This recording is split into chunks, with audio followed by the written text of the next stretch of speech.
Question है missing number का। यहाँ पर हमें पता लगाना है कि प्रश्न चिन्ह के स्थान पर कौन सी संख्या आएगी। तो आइए सबसे पहले यहाँ पर हम पैटर्न समझते हैं।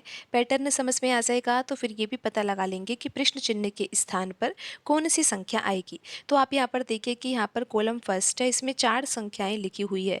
इन चारों संख्याओं में से आप देख सकते हो कि जो ये 23 है, ये बाकी जो तीनों संख्याएं हैं उनसे तो बड़ी संख्या है ना।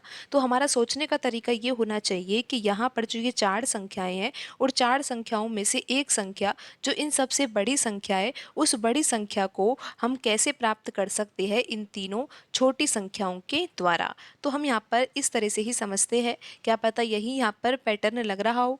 तो देखते हैं कि यहाँ पर करना क्या चाहिए। यहाँ पर 4 है, 3 है, 2 है, तो इन्हीं तीनों नंबर्स की सहायता से हमें 23 लेकर आना है। तो यहाँ पर 4 लिखा हुआ है तो हम 4 का वर्ग करेंगे, फिर प्लस का चिन्ह। यहाँ पर अगला नंबर 3 है तो 3 का वर्ग करेंगे, और यहाँ पर लिखा हुआ है 2, तो यहाँ पर हम -2 करेंगे।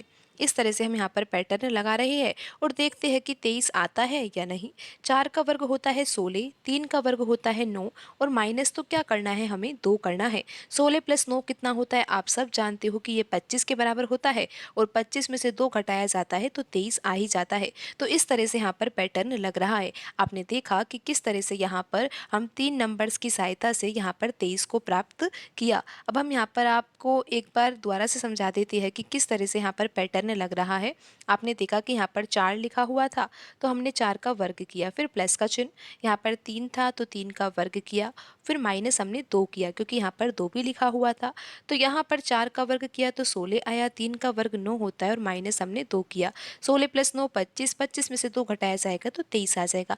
लेकिन अभी हम इस पैटर्न को सही नहीं मान सकते, हमें इस पैटर्न की जांच करनी होगी, और जांच के लिए यहाँ पर दूसरा कॉलम है जिसमें सभी संख्याएं लिखी हुई है। तो इन संख्याओं में भी हम यही पैटर्न लगा लेते हैं जो हमने कॉलम फर्स्ट में लगाया था।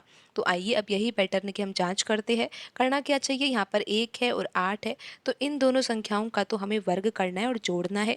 फिर माइनस क्या करना है, इस तीसरी संख्या को यहाँ पर हमें घटाना होगा।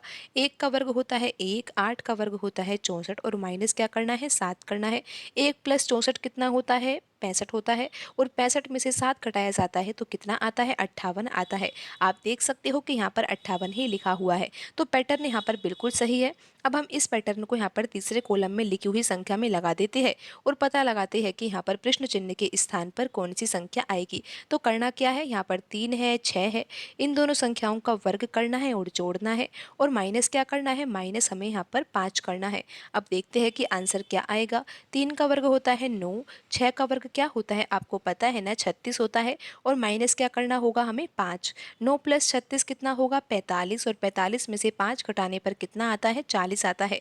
तो यहाँ पर प्रश्न चिन्ह के स्थान पर कौन सी संख्या आएगी, 40 आएगी। आप देख सकते हो कि ऑप्शन सी में लिखा हुआ है 40, तो यही सही आंसर होगा।